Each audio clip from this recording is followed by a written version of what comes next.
Welcome to Maheshan IAS. Your rank is our responsibility.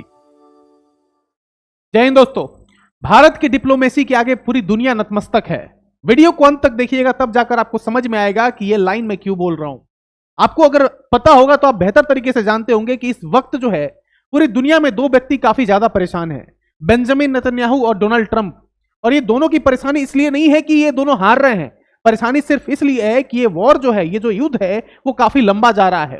और दूसरी परेशानी ये है कि ईरान जो है अब भी सरेंडर करने को तैयार नहीं है। और तीसरी परेशानी ये है कि ये दोनों जो हैं अब बौखला से गए हैं। दोस्तों, इस समय इस परिस्थिति में समाधान क्या है, सॉल्यूशन क्या है? तो समाधान सिर्फ एक ही व्यक्ति है और उसका नाम है नरेंद्र दामोदर दास मोदी। दोस्तों, ये मैं नहीं बोल रहा हूं, ये फिनलैंड के राष्ट्रपति बोल रहे हैं।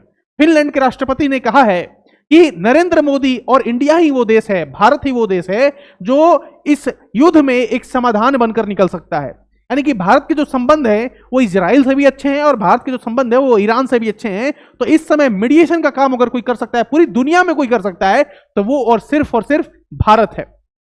यानी कि पूरी दुनिया जो है इस समय भारत की ओर देख रही है कि इस युद्ध में तीसरा रास्ता कौन निकालेगा। और तीसरा रास्ता निकालने के लिए हम पूरी तरीके से इस व्यक्ति पर निर्भर हैं। ये मैं नहीं बोल रहा हूं, ये पूरी दुनिया बोल रही है। जितने भी जियोपॉलिटिकल एक्सपर्ट है ना, वो भारत की ओर इस समय देख रहे हैं कि भारत जो है कैसा स्टैंड लेना वाला है। आपने देखा होगा कि पिछले 15-17 दिनों में हमने कुछ ऐसा मेजर स्टैंड नहीं लिया, लेकिन अब भारत के ऊपर सबकी नजर है। क्योंकि जिस तरीके से हमने भारत के, देखिए ना, ये नरेंद्र मोदी जी क्या कह रहे हैं, आंख खोल के देख लो। आखिर क्या दिखाना चाह रहे हैं नरेंद्र मोदी जी? नरेंद्र मोदी जी ये दिखाना चाह रहे हैं, शिवालिक और नंदा देवी और शिवालिक को दिखाना चाहते हैं कि देख लो। और जैसे ही ये दोनों भारत में आते हैं, कुछ लोगों के आंख में से आंसू निकलने लगते हैं। शायद यही कारण है कि पूरी दुनिया भारत की ओर देख रही है। जिस वक्त स्ट्रेट ऑफ हॉर्मुज सारे देशों के लिए बंद है, उस वक्त भारत ने अपने 2 कैरियर्स को, जिसमें एलपीजी है, उसको भली भांति सुरक्षित जो है वो भारत पहुंचा दिया। और इस समय भारत में जो एलपीजी का संकट था, वो संकट कुछ समय के लिए थम सा गया है। लेकिन ये संकट कुछ समय के लिए थमा है। अभी भी हमारे 22 जो है कैरियर वो फंसे हुए हैं, लेकिन बहुत जल्द इसका भी समाधान भारत के प्रधानमंत्री और भारत के जो विदेश मंत्री हैं एस जयशंकर, जो कि अभी भारत में नहीं है, अभी विदेश पहुंचे हुए हैं, विदेश में पहुंच के भारत की रणनीति बनाने की कोशिश कर रहे हैं कि इस युद्ध को कैसे नया एक मोड़ लाया जाए इस युद्ध में। तो भारत के प्रधानमंत्री देखिए ना, आंख खोल के कह रहे हैं कि देख ले भाई, ये मैंने 2 टैंकर बहुत आसानी से स्ट्रेट ऑफ हॉर्मुज को पास करा दिया है। और इसलिए ये लोग रो भी रहे हैं। इसीलिए भारत की जो चाबी है ना, ये जो चाबी है, इसने स्ट्रेट ऑफ हॉर्मुज को खोल दिया। आप सभी जो है सोच रहे होंगे कि शुरुआती दिनों में कि भारत की डिप्लोमेसी क्या है। भारत की डिप्लोमेसी, मैंने शुरू से यही बोला है कि भारत का काम इस युद्ध में घुसना नहीं है, भारत का काम है मध्यस्थता करना, मीडिएशन करना। और मीडिएशन का ही कारण था जो स्ट्रेट ऑफ हॉर्मुज आज खुल गया है। अगर भारत ने खुलकर इजराइल का साथ दे दिया रहता, अगर भारत ने खुलकर ईरान का साथ दे दिया रहता, तो भारत जो है इस समय यह काम नहीं कर पा रहा होता। भारत ने न्यूट्रल तरीके से इस अंजाम को पहुंचाया, जहां पे 2 हमारे कैरियर्स जो है वो आसानी से भारत पहुंच गए हैं। तो न्यूट्रल रहना। और दूसरी बात क्या थी, मैंने बोला था आपको शुरू में ही वीडियो को, अगर आपने देखा होगा 5-6 दिन मेरा पुराना वीडियो, उसमें मैंने बोला था कि भारत को मोरली स्टैंड करना पड़ेगा, एथिकली स्टैंड करना पड़ेगा। मोरल और एथिकल लाइंस पे अगर आप स्टैंड करते हैं तो आपको पूरी दुनिया जो है एक सम्मान की नजर से देखती है। और शायद यही कारण है कि लोग पूछते रह गए कि भारत के प्रधानमंत्री को बताना चाहिए कि भारत का रुख क्या है और भारत का रुख क्या है। भारत के प्रधानमंत्री ने भली भांति लोगों को समझा दिया है। देखिए ना, LPG tanker Shivalik which cross the state of Hormuz arrives at the Mundra port. और जैसे ही मुंद्रा पोर्ट पे पहुंचा, वैसे ही जो एंटी इंडिया स्क्वाड है, जो भारत के विरोध में बोलने वाले लोग हैं, उनके आंख से भर भर के आंसू गिरे कि अब क्या जो है, अब क्या कमी निकालेंगे। अब तो एलपीजी सिलेंडर भी पहुंच गया, अब क्या कमी निकालेंगे। लेकिन देखो दोस्तों, आपको एक बात बताऊं, ये जो एंटी इंडिया जो स्क्वाड है ना, ये हम लोग के बीच में ही रहता है, हमें समझ में नहीं आता। जानते हो कैसे? इन लोगों ने क्या किया था, 12,000 रेड किया गया है गवर्नमेंट की तरफ से, और उसमें 15,000 सिलेंडर जो है हमने सीज किया है। 15,000 सिलेंडर, इन लोगों ने 15,000 सिलेंडर की ना कालाबाजारी करके रखी थी। अभी तो हमने इतना सीज करके, मतलब इतना हमने रिकवर कर लिया है। अभी तो कितने सारे सिलेंडर्स ऐसे होंगे जिनकी कालाबाजारी ये लोग किए होंगे। और ये कौन लोग हैं? ये एंटी इंडिया स्क्वाड है भाई। इन लोगों ने क्या किया, जैसा ही देखा कि भाई सिलेंडर की कमी होने वाली है, गैस की कमी होने वाली है, इन लोगों ने तुरंत जो है कालाबाजारी करनी शुरू कर दी, होर्डिंग करना शुरू कर दिया और एक तरीके से मौके का फायदा उठाया। समझ में आ रही है बात? लेकिन भारत की सरकार चौकस है। उसने क्या किया, 15,000 सिलेंडर को रिकवर कर लिया, 12,000 रेड मारे। ठीक है, ये आज का प्रेस कॉन्फ्रेंस है। Inter ministerial press conference daily शाम को 5 बजे होता है। आप भी चाहे तो देख सकते हैं। उस प्रेस कॉन्फ्रेंस का मैंने यहाँ पे स्क्रीनशॉट लिया और यहाँ पे आप देख सकते हैं। ठीक है, आगे देखिए, आपको एक और चीज बताता हूं। ईरान ने हॉर्मुज से गुजर रहे भारतीय जहाजों पर हमला नहीं किया। क्यों नहीं किया भाई?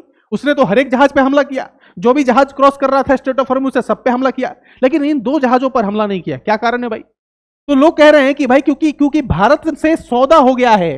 भारत से सौदा हो गया, कौन कह रहा है? ये अमेरिका ऊर्जा सचिव है भाई, वहां का एनर्जी सेक्रेटरी है अमेरिका का, वो कह रहा है कि भारत का ईरान से सौदा हो गया है। फिर ईरान ने उन पर गोलीबारी नहीं की क्योंकि ईरान ने शायद भारत के साथ कोई सौदा कर लिया है। बिल्कुल हमारा सौदा है भाई, आज से सौदा थोड़े है। एक किताब हुआ करती थी जिंद अविस्ता, एक किताब का नाम है जिंद अविस्ता, सर्च कीजिएगा गूगल पे, उसके बारे में पढ़िएगा। हमारा और ईरान का संबंध जो है आज से नहीं है, वैदिक काल से है। वैदिक काल समझ रहे हैं ना? 1500 बीसी, 600 बीसी पुराना है। 600 बीसी यानी कि 600 बीसी का मतलब होगा बिफोर क्राइस्ट, यानी 600 ईसा पूर्व। जिंद अविस्ता, आज से संबंध थोड़े है ईरान से, हमारा हजारों साल पुराना संबंध है। तो इसीलिए जो बोल रहे हैं ना कि भाई आपस में सौदा, हाँ भाई सौदा है हमारा, बिल्कुल सौदा है, क्लियर बात है। और इसीलिए तो 2 आराम से जो है कैरियर्स पहुंच गए हैं हमारे पास, एलपीजी कैरियर्स, और आराम से जो है हमारी आपूर्ति जो है वो पूरी हो पाएगी। लेकिन ये जो व्यक्ति है ना, ये फंस चुका है इसमें दोस्तों। ये स्ट्रेट ऑफ हॉर्मुज वाला खेल जो है इसे समझ नहीं पाया, और स्ट्रेट ऑफ हॉर्मुज ने इसको ऐसा फंसाया है कि ना ये सांस ले पा रहा है ना सांस फेंक पा रहा है, यानी कि गले की फांस बन गई है स्ट्रेट ऑफ हॉर्मुज। और ये बोल रहा है आई कांट ब्रीथ, मुझे सांस नहीं लिया जा रहा है, भाई कोई बचा लो मुझे, please help me, please help me. और पूरी दुनिया से हेल्प मांग रहा है, लेकिन क्या करेंगे दोस्तों, हेल्प देने के लिए कोई तैयार नहीं है। ये 17वां दिन है, किसी ने उम्मीद नहीं की थी पूरी दुनिया में कि 17 दिन ये वॉर चला जाएगा। मानता हूं मैं ये भली बात थी कि ईरान का जितना नुकसान हुआ है, ईरान के जितने लोग मारे गए हैं, ईरान का जितना इंफ्रास्ट्रक्चर डिमोलिश हुआ है, उतना बाकी देशों में नहीं हुआ, उतना इजराइल का नहीं हुआ, उतना अमेरिका का नहीं हुआ। लेकिन ईरान ने भली भांति जवाब दिया, और इसीलिए ये कारण है कि 17 दिन ये युद्ध चला गया। 17 दिन, समझ में आ रही है बात? तो उनकी सेना बहुत बड़ी है, उनके पास वेपन्स बहुत ज्यादा हैं, उनके पास फंड्स बहुत ज्यादा हैं, इन सब चीज की कमी है ईरान के पास। लेकिन ईरान के पास एक ही चीज है, वो है कि भाई अपने मातृभूमि के लिए लड़ना है। हम इनको अपने मातृभूमि को कॉलोनी नहीं बनने देंगे, उपनिवेश नहीं बनने देंगे, ये ईरान के लोगों ने तय कर लिया, वहां के लीडर्स ने तय कर लिया। इसीलिए 17 दिन पहुंच गया। और कल जो अटैक हुआ था ये भी आपको याद होगा। आगे देखिए, ये डोनाल्ड ट्रंप है, ये क्या कर रहा है पता है आपको? ए से लिख रहा है, निबंध लिख रहा है। ये देखिए ना, इतना बड़ा कुछ लिखता है क्या कोई? इतना बड़ा निबंध लिख रहा है, make America great again, make America great again. अरे मेक अमेरिका ग्रेट अगेन अब नहीं हो पाएगा, अब जाने का वक्त आ गया है। डोनाल्ड ट्रंप का जाने का वक्त आ गया है। इतना बड़ा लेख लिख रहा है, देख रहे हो ना, मतलब जम्हाई ले लेकर है ना, पूरा हाथ दर्द कर रहा है, लेकिन टाइपिंग चल रहा है पूरा। देखो ना इतना बड़ा, पता नहीं इसकी मनोस्थिति क्या है, मुझे समझ में नहीं आती है दोस्तों। ठीक है, इसको आप पढ़ के एक बार कोशिश कीजिए कि क्या लिखा हुआ है। हालांकि ये जो भी कुछ लिखता है ना, उसका कोई मतलब नहीं होता, क्योंकि अभी 2:10 पे कुछ बोलेगा ना, वो 2:11 पे सीधे उसका उल्टा बोलता है, पलट देता है अपने ही बात को। तो इसका लिखा हुआ पढ़ने का भी हमें जरूरत नहीं है, क्योंकि हमको मालूम है क्या लिखेगा। मदद मांग रहा है सबसे, हेल्प हेल्प हेल्प, क्योंकि मैं स्टेट ऑफ हॉर्मुज में फंस गया हूं, मुझे निकाल लो यहां से। लेकिन चाहे जापान हो, कीर स्टारमर हो, ऑस्ट्रेलिया हो, फ्रांस हो, कोई मदद करने के लिए तैयार नहीं है। सब फोन पे बात कर रहे हैं, लेकिन मदद करने के लिए कोई नहीं आ रहा है। क्यों नहीं आ रहा है आपको पता है? सबने ये बोल दिया कि ईरान में, सॉरी ये नहीं, ये देखिए आप, आ गया। हाँ, इस ओपन एंडेड वॉर में यूरोप की कोई दिलचस्पी नहीं है, यूरोप की कोई दिलचस्पी नहीं है। ये यूरोपियन यूनियन जो है वो बोल रहा है कि यूरोप के देशों का इसमें कोई इंटरेस्ट नहीं है भाई, ये आपका वॉर है, आप लोग लड़िए, हमारा इसमें क्या लेना देना है ना। पश्चिम एशिया में चल रहा युद्ध यूरोप का युद्ध नहीं है। पश्चिम एशिया यानी वेस्ट एशिया में जो युद्ध चल रहा है उसमें यूरोप, यानी कि यूरोप का कोई देश तो पार्टिसिपेट नहीं करेगा, ये क्लियर बात है। ये तो जान लीजिए डोनाल्ड ट्रंप साहब की आपकी मदद करने के लिए इस वक्त कोई नहीं आएगा, कोई नहीं आएगा इस समय मदद करने के लिए, कोई नहीं आएगा। हाँ, यूक्रेन आ सकता है आपकी मदद करने के लिए। एक वक्त था दोस्तों जब ये यूक्रेन का जो राष्ट्रपति है वोलोदिमीर जेलेंस्की, उसका मजाक उड़ाया करता था, है ना। और आज जो है खुद मजाक बनकर रह गया डोनाल्ड ट्रंप। डोनाल्ड ट्रंप कल क्या कह रहा था पता है? प्रेस कॉन्फ्रेंस में, प्रेस कॉन्फ्रेंस कल का देखिएगा, डोनाल्ड ट्रंप का रात को प्रेस कॉन्फ्रेंस हुआ था, क्योंकि वहां की टाइमिंग और भारत की टाइमिंग अलग है। वो प्रेस कॉन्फ्रेंस में डोनाल्ड ट्रंप कहता है कि मानना पड़ेगा ईरान के अंदर जज्बा है, ईरान के अंदर स्ट्रेंथ है, ईरान के अंदर करेज है। तारीफ कर रहा है ईरान की, क्योंकि उसने बोला कि भाई हमने उम्मीद नहीं किया था कि इस तरह का विध्वंस वो लोग कर पाएंगे, हमें इतना डैमेज पहुंचा पाएंगे, लेकिन उन लोगों ने पहुंचाया। तारीफ कर रहा है ईरान की। लेकिन फिर भी ये क्या कह रहा है कि हम तो जीत गए थे, पहले दिन ही जीत गए थे। अरे भाई पहले दिन ही जीत गए थे तो अभी किस बात के लिए लड़ाई लड़ रहे हो? अभी किस बात के तुम्हारे जो है डोम जो है मोम बन जा रहे हैं, इसका जो डोम है ना वो मोम बन जा रहा है। किस बात के लिए अभी लड़ाई हो रही है ना? जब तुम पहले दिन ही जीत गए थे, 24 घंटे में ही जीत गए थे, है ना, तो अभी किस बात की मदद मांग रहे हो लोगों से? कह रहा है क्या डोनाल्ड ट्रंप, क्या कह रहा है देखिए ना, ईरान में अब कोई नेतृत्व नहीं बचा है, सभी उच्च अधिकारी और नेता मारे गए हैं। अरे भाई मैंने वो फोटो दिखाई थी ना आपको, जिसमें रोड पे ही सारे मिनिस्टर दौड़ रहे हैं, रोड पे ही सारे लोग भाग रहे हैं। तो वो लोग कौन है? जब सारे लोग मारे जा चुके हैं तो ये लड़ कौन रहा है? ईरान की तरफ से कौन लड़ाई लड़ रहा है भाई? वहां के लोग लड़ रहे हैं क्या? जब उनके नेता मारे जा चुके हैं, उनका शीर्ष नेतृत्व मारा जा चुका है, तो फिर ये लड़ाई लड़ कौन रहा है? डोनाल्ड ट्रंप को शायद इतना नहीं समझ में आता कि भाई बिना नेता के युद्ध कैसे लड़ा जाता है। जनता थोड़े लड़ रही है वहां के नेता ही तो लड़ रहे हैं, नेता ही तो आदेश दे रहे हैं।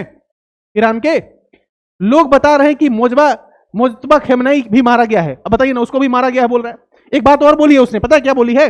बोल रहा है कि भाई मुज्तबा खेमनेई जो है ना वो गे है। अब बताइए ना, उसको गे बोल दिया कि भाई ये जो है ना ये गे है। Trump himself is mentally ill, what can he do more? खुद तो पागल है, लेकिन इसको क्या बोल रहा है? इसको बोल रहा है कि ये गे है। ठीक है, ये रिपोर्ट आई है न्यूयॉर्क पोस्ट में और इसमें कहा गया कि ये गे है। समझ में आ रही बात आपको? अब देखिए, Europe is not for hire. Europe के देश क्या कर रहे हैं भाई? हम हायर के लिए, हम भाड़े के गुंडे थोड़े हैं कि भाई अब हमको बचा लो, भाड़े के गुंडे 4-5 उठा लाओ। तो भाड़े के गुंडे थोड़े हैं ये देश, यूरोप के जितने भी देश हैं, कि जब मन किया तब इनको बुला के लड़ाई में इंगेज करवा दो। अभी ट्रंप क्या चाहता है? ट्रंप चाहता है कि भाई आओ मेरे साथ, सब मिलकर लड़ेंगे और सब मिलकर क्या करेंगे? इस ईरान को मजा चखाएंगे। अब कोई साथ देने को तैयार नहीं है, इस बात को तो ध्यान में रख लीजिए। कोई भी देश जो है इस समय साथ देने को तैयार नहीं है, सारे देशों ने हाथ खड़े कर दिए हैं। ठीक है, बाकी इसको तो हमारी खूब आ रही है क्योंकि दिन भर ये लिखता पढ़ता रहता है ना। ईरान के लरजानी जो है ना, ये ना वहां के सिक्योरिटी एडवाइजर है, इनको लेकर एक बहुत बड़ी खबर आ रही है। वो अगले वीडियो में मैं आपको बताऊंगा। खबर कुछ अच्छी नहीं है, लेकिन एक खबर आ रही है। अभी उसकी पुष्टि नहीं हो पा रही है, इसलिए मैं वो स्टेटमेंट नहीं यहाँ पे बोल रहा हूं। लेकिन एक बहुत अच्छी खबर नहीं आ रही है अली लारजानी को लेकर, एक बुरी खबर आ रही है। ये मैं आपको अगले वीडियो में बताऊंगा। कह रहे हैं कि Muslim nations which side you are, है ना, यू ऑन। पूछ रहे हैं कि मुस्लिम जितने भी देश हैं, ये गल्फ कंट्रीज है, 56 जो भी इस्लामिक स्टेट्स हैं, ये किस साइड है? आप ईरान की तरफ है, इजराइल की तरफ है, अमेरिका की तरफ है, किस साइड है आप? एक बार जरा क्लियर कर दीजिए दोस्तों। एक और हमारा पड़ोसी देश है, इस्लामिक स्टेट है पाकिस्तान। आज उसने 400 लोगों को मार दिया। ये राशिद खान आप जानते होंगे, बहुत अच्छे क्रिकेटर हैं अफगानिस्तान के। ये रहमुल्लाह गुरबाज हैं, ये भी बहुत अच्छे क्रिकेटर हैं अफगानिस्तान के। इन लोगों ने बहुत कड़ी निंदा की है। रमजान का महीना चल रहा है, बहुत पावन महीना चल रहा है, इस समय 400 लोगों को मार दिया और वो भी हॉस्पिटल में। ये यही शहबाज शरीफ है जो 2016 में one can not even imagine anyone stooping low as to target hospital. 2016 में ये कहता था कि कितना निर्दयी होगा वो व्यक्ति, कितना नीच होगा वो व्यक्ति जो हॉस्पिटल पे अटैक करता है। आज इसकी फोर्सेस ने अफगानिस्तान के एक हॉस्पिटल पे अटैक किया। दोस्तों आपको एक बात पूछूं, हमने भी अटैक किया, लेकिन कभी हमने सिविलियंस पे कभी अटैक नहीं किया। दूसरी बात आपको बताऊं, भारत में बहुत सारे लोग हैं ना जो पैलेस्टाइन में जब बच्चे मारे जाते हैं तो उनके लिए प्रोटेस्ट करते हैं। भारत में बहुत सारे लोग हैं, जब ईरान में बच्चे मारे गए अभी 180 बच्चे, तो उसका प्रोटेस्ट कर रहे हैं। लेकिन ये लोग अफगानिस्तान में जो बच्चे मारे जा रहे हैं उनका क्यों नहीं प्रोटेस्ट कर रहे हैं? अफगानिस्तान में जो ये लोग मासूम लोग मारे जा रहे हैं इनका क्यों नहीं प्रोटेस्ट कर? क्या आपने किसी को देखा? क्या आज कहीं भी भारत में कोई रैली निकली है? क्या कोई प्रोटेस्ट निकला है क्या जहां पे आपने देखा हो कि अफगानिस्तान में 400 मासूम लोग हॉस्पिटल में मारे गए, उसके लिए रैली निकाली गई हो? यही जो दोहरा मापदंड है, यही जो हिपोक्रेसी है, ये नहीं चलेगा, ये नहीं चलेगा। आप अगर एक जगह के लिए अगर बोलते हैं तो दूसरी जगह के लिए भी आपको बोलना पड़ेगा। आप सिलेक्टिव नहीं हो सकते। अगर आप सिलेक्टिव होंगे फिर तो आपको टारगेट किया जाएगा, फिर आप टारगेट होइए, फिर आपको बुरा नहीं लगना चाहिए। अगर आपको निर्दोष लोगों के मारे जाने की इतना ही दुख है तो अफगानिस्तान में भी तो निर्दोष लोग मारे जा रहे हैं, उसके लिए आप आवाज क्यों नहीं उठाते हैं? लेकिन उसके लिए आवाज नहीं उठाएंगे ना ये, क्योंकि उसमें प्रोपेगेंडा नहीं है इनका, उसके लिए प्रोपेगेंडा नहीं चलता है इनका। तो समझ में आ रही है ना बात आपको? तो ये लोग जो है आपस में लड़ेंगे, ये किसी का साथ नहीं देंगे, ये किसी का साथ नहीं देंगे। पाकिस्तानी किसी का साथ नहीं दे सकते, ये सिर्फ मासूम लोगों को मार सकते हैं, है ना। अब देख लीजिए, मैंने बोल दिया है कि भारत जो है इस समय, इसको दुनिया को रास्ता अगर कोई दिखा सकता है तो भारत ही दिखा सकता है। इजराइल और ईरान दोनों भारत के दोस्त हैं, दोनों भारत के दोस्त हैं। मैंने शुरू से बोला ईरान को दुश्मन मत समझिए, ईरान का साथ भारत का रिश्ता बहुत पुराना रहा है। नेता आते हैं जाते हैं, नेता आते हैं जाते हैं, लेकिन इसका मतलब ये नहीं कि आप पूरे देश को ही दुश्मन मान लें। ईरान हमारा दुश्मन नहीं है दोस्त, आप एक बार हिस्ट्री पढ़ लीजिए। मैंने बोला ना, जिंद अविस्ता एक बार पढ़िएगा, वैदिक काल से हमारा संबंध है पर्शिया के साथ, ईरान के साथ। समझ में आ रही बात? तो ईरान और इजराइल दोनों हमारे मित्र हैं, हमें चाहिए कि भाई अब मध्यस्थता किया जाए। समझ में आ रही बात? क्योंकि ये जो युद्ध है ना, ये पूरी दुनिया को अपने चपेटे में ले लिया है, भारत को भी अपने चपेटे में लिया है। तो इस समय भारत को अब मध्यस्थता करनी चाहिए। ये जो है एक सही डिप्लोमेसी होगी भारत के लिए। शायद यही कारण है, यही डिप्लोमेसी थी कि हमारे 2 टैंकर जो है बहुत आसानी से पहुंच गए हैं भारत। अब देखिए, इसी बीच जो है चाइना से मदद मांग रहा है ट्रंप। बताइए ना, चाइना से मदद मांगने का क्या मतलब है? चाइना खुद जो है ताइवान के लिए प्लान बना रहा है, ताइवान के लिए प्लान बना रहा है चाइना। और इसी बीच जो है ट्रंप जो है चाइना से मदद मांग रहा है। अरे भाई, तुम्हारे पास दिमाग है या नहीं है? ताइवान को तो बचा लो, ताइवान को चाइना ले रहा है, चाइना जो है तुमको ओवरकम करेगा। चाइना अपनी करेंसी को आगे बढ़ा रहा है, तुम्हारा डॉलर पीछे चला जाएगा, युआन आगे आ जाएगा। आने वाले समय में अमेरिका पीछे चलेगा, चाइना की इकोनॉमी उसको सप्रेस कर देगी। इस बात की फिक्र नहीं है, लेकिन मदद मांग रहा है ट्रंप चाइना से, क्योंकि उसको पता है ना कि चाइना मदद कर सकता है मेरी। लेकिन चाइना किसका साथ दे रहा है आपको पता है ना? चाइना पूरी तरीके से खुलेआम ईरान का साथ दे रहा है। हर तरीके से इंटेलिजेंस शेयर करना हो। अभी वहां पे जो बच्चे मारे गए ना 180 बच्चे, सबको $2-2 लाख बांट दिया, सबको $2-2 लाख। फिर वहां पे जितना भी नुकसान हुआ है उसकी भरपाई करने के लिए तैयार है। चाइना और ईरान के संबंध बहुत अच्छे हैं, पता नहीं किस बात से जो है क्या दिमाग है ट्रंप का, वो मदद मांग रहा है चाइना से। जब जानता है कि चाइना और ईरान आपस में मिले हुए हैं तो ट्रंप का चाइना से मदद मांगने का क्या मतलब बनता है दोस्तों। फिर आगे देखिए ना, ताइवान की जो मिनिस्ट्री ऑफ डिफेंस है वो क्या कह रही है कि 26 चाइनीज एयरक्राफ्ट और 7 वेसल जो है वो उसके टेरिटरी के आसपास आ गए हैं। तो इससे सिंपल सा मतलब है कि ताइवान जो है कब्जा किया जाएगा। फिर देखिए यहाँ पे Trump 6 delay to meeting with Xi Jinping China. अब ट्रंप ने बोला कि भाई चाइना आप मेरी मदद कीजिए। चाइना ने बोला कि हम तो आपकी मदद करेंगे नहीं। तो उसने बोला कि तुम्हारे साथ जो मीटिंग होने वाली थी ना अगले महीने, अब वो मैं मीटिंग नहीं करूंगा, अब वो मीटिंग को मैं डिले करूंगा, अब वो मीटिंग बाद में होगी। समझ में आ रही बात आपको। तो इस मीटिंग को डिले कर दिया, मतलब इसके पास दिमाग नहीं है कि भाई चाइना तुम्हारे लिए इंतजार नहीं कर रहा है। चाइना का जो सेमीकंडक्टर यूनिट, चाइना तुमसे बहुत आगे है। चाइना पे तुम डिपेंडेंट हो रॉ मटेरियल के लिए। चाइना पे रेयर अर्थ मेटल्स कहां पे है सबसे ज्यादा पूरी दुनिया में, चाइना के पास है। समझ में आ रही है। तो रेयर अर्थ मेटल्स के लिए अमेरिका खुद डिपेंडेंट है चाइना के पास। और ये क्या धमकी दे रहा है कि भाई ट्रंप जो है बोल रहा है कि भाई मीटिंग डिले कर देंगे। China says maintaining communication with US over Trump visit. समझ में आ रही बात। It happened before Trump's visit to China. ठीक है, Trump's need China help fixing the global oil crisis, it's unlikely to pay along. समझ में आ रही है ना। कह रहे चाइना मदद कर दो भाई, तेल के दाम बढ़ने वाले हैं, $200 होने वाला है ना, $200 प्रति बैरल होने वाला है, $110 तो हो ही गया है। Trump wants NATO presses China help reopen state. NATO को धमका रहा है भाई कि नाटो खत्म हो जाएगा, नाटो खत्म हो जाएगा। अरे नाटो ने तुम्हारे पर्सनल एजेंडा को फुलफिल करने की रिस्पॉन्सिबिलिटी थोड़ी ली है कि तुम जाके किसी देश से लड़ जाओ और फिर नाटो में जितने भी देश है सबको लेके चलो। इसकी रिस्पॉन्सिबिलिटी थोड़ी ली है ना। तुम्हारा अगर एजेंडा था तो तुम अपने एजेंडे के लिए लड़ो। लेकिन लास्ट में इस वीडियो को खत्म करने से पहले इन सारे लोगों को मैं श्रद्धांजलि देना चाहता हूं, है ना, एक कंडोलेंस देना चाहता हूं। इन सब के जितने भी परिवार वाले हैं, इन सब के जितने भी बच्चे हैं, उन सब के प्रति हम सभी की ओर से एक संवेदना, एक श्रद्धांजलि। आप पूछेंगे सर ये कौन लोग हैं? ये वही लोग हैं जो आयरिश देना में मारे गए दोस्तों। आयरिश देना जो भारत के इंडियन ओशियन में था, भारत में ये लोग आए हुए थे, ये हमारे गेस्ट थे। और गेस्ट बनने के बाद जब ये वापस लौट रहे थे ईरान, तो एक टॉर्पीडो से, अमेरिकन टॉर्पीडो से इनके ऊपर हमला किया गया और ये इतने लोग, जितने लोग ये तस्वीर है, ये सारे लोग मारे गए। दोस्तों कोई भी व्यक्ति निर्दोष अगर मेरे हाथ में हथियार और मैं आपसे लड़ रहा हूं तो उस समय मैं वीर गति को प्राप्त होऊंगा, मैं शहीद कहलाऊंगा, मैं लड़ते हुए लड़ा हूं, लड़ते हुए मरा हूं। लेकिन कोई जहाज, कोई शिप जो जिसके ऊपर कोई आर्म्स एंड एमुनिशन नहीं है, हथियार नहीं है, गोला बारूद नहीं है, जो एक पीसफुल एक्सरसाइज करने के लिए कहीं गया हुआ है, वहां पे आप अटैक किए, that is not tolerable at all. तो ये लोगों के प्रति जो है हमारी संवेदना होनी चाहिए। हम पूरी श्रद्धांजलि प्रकट करते हैं। और ये सारे लोगों के एक परिवार होगा, सबके बच्चे होंगे, सबका फैमिली होगा। लेकिन वही है, युद्ध जो है वो देखता नहीं है कि सामने वाला कौन है। और लड़ाई अगर कभी शेर और इसमें लैम्ब में हो, लैम्ब एंड लॉयन में कभी लड़ाई होती है तो लॉयन हमेशा जीतता है, ये हमने पढ़ा है। और ये जो युद्ध है हमारा, इसमें अमेरिका और इजराइल लॉयन है और ईरान जो है एक लैम्ब है। देखना पड़ेगा कि इसका क्या रिजल्ट आता है। हालांकि रिजल्ट हम सबको पता है कि भाई अमेरिका और इजराइल दोनों काफी पावरफुल है ईरान के सामने, लेकिन ईरान ने अपने आप को तैयार किया दोस्तों। ईरान के ऊपर पिछले 50 साल से सैंक्शन लगा हुआ है, 50 साल से 5 डेकेड्स सैंक्शन लगा हुआ है उसके ऊपर। उसके साथ कोई उसका पार्टनर नहीं है, सैंक्शन लगा दिया गया, उसको आइसोलेट करने की कोशिश की गई।